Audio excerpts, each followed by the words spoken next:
ഇൻട്രോയിൽ ഒരു അടിപൊളി പടമായിരുന്നു. ഇൻട്രോയിൽ കഴിഞ്ഞ് ശകലം കയ്യിൽ നിന്ന് വിട്ടുപോയത് ഒരു തോന്നുന്നു കേട്ടോ. എന്നാലും കുഴപ്പമൊന്നുമില്ല. സുരേഷ് ഗോപി നന്നായിട്ടുണ്ട്, അടിപൊളിയായിട്ടുണ്ട്. സുരേഷ് ഗോപി ചെയ്തിട്ടുണ്ട്. ക്ലൈമാക്സിൽ ഇച്ചിരി ഒരു പോരായ്മ എനിക്ക് തോന്നി. കുഴപ്പമില്ല. ഇൻട്രോയിൽ പടം വേറെ ലെവൽ പടം. സുരേഷ് ഗോപിയുടെ മകൻ അത്ര ഒന്നും ആയിട്ടില്ല, എന്നാലും കുഴപ്പമില്ല. പടം ഇൻട്രോയിൽ വരെ കിടിലിനായിരുന്നു. സ്റ്റോറിയൊക്കെ ഒരു എത്ര വരുന്നുള്ളൂ കേട്ടോ. ഗവൺമെന്റ് വിമർശിക്കുന്ന ഒരു സിനിമയാണ്. കേരള ഗവൺമെന്റിനെ വിമർശിച്ചാണ് പടം ഇറക്കിയിരിക്കുന്നത്.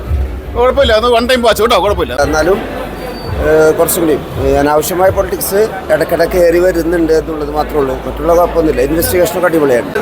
അതാണുള്ള സിനിമയിൽ ഇങ്ങനെ എന്ത് സിനിമ ഇറങ്ങുമ്പോൾ ഒരു കഥാതന്ത്വം ഉണ്ടാവില്ല. അതുകൊണ്ടായിരിക്കണം ഈ JSK എന്നുള്ളൊരു വിവാദം ഉണ്ടായ സാധ്യത.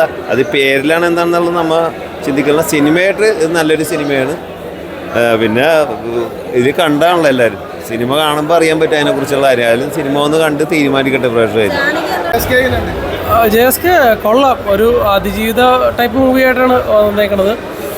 തിയേറ്റർ വാച്ചുകളാണെന്ന് വെച്ചാൽ സുരേഷ് ഗോയുടെ വേ ഓഫ് ആക്ടിങ് സ്റ്റൈലാണ് പടത്തിൽ വരുന്നത്. എന്നാ പറയുക, വന്നിരിക്കുന്ന അനശ്വരയുടെ പെർഫോമൻസ് ഒരു നേരിയ ടൈപ്പ് പേസാണ്. കോർ ഡ്രാമ മൂവിയാണ്. ഒരു പക്ക ആക്ഷൻ മൂവി എന്ന് പറയാൻ പറ്റത്തില്ല. ഒരു ഫാമിലി ടൈപ്പ് മൂവിയാണ്. അത് മേക്കിൻ്റെ കാസ്റ്റിംഗ് ഒക്കെ പാളിപ്പോയി എന്ന് പറയുന്ന രീതിയിൽ തന്നെ വന്നു. കാരണം ഒരുപാട് ലെങ്തി ആയിട്ടുള്ള റോളുകൾ വന്നിട്ടുണ്ട്. മൊത്തത്തിൽ നോക്കുകയാണെങ്കിൽ ഒരു ആവറേജ് അനുഭവമായിട്ടാണ് സിനിമയിൽ വന്നത്. അതായത് സുരേഷ് ഗോപി, അനുപമ, ബൈജു എന്ന് പറയുന്ന ആ ഒരു ടീം, യദുകൃഷ്ണനൊക്കെ വേറെ ലെവലും ഈ ജൂനിയർ ലെവലിലുള്ള വേറെ ലെവലുമായിട്ട് സിനിമയായിട്ട് ബ്ലെൻഡ് ആവാത്ത തോന്നി. പിന്നെ ഫസ്റ്റ് ഹാഫും സെക്കൻഡ് ഹാഫും തമ്മിലുള്ളതൊക്കെ വരുമ്പോഴത്തേക്ക് കുറച്ച് സ്ലോ പേസിലേക്ക് പടം മാറി.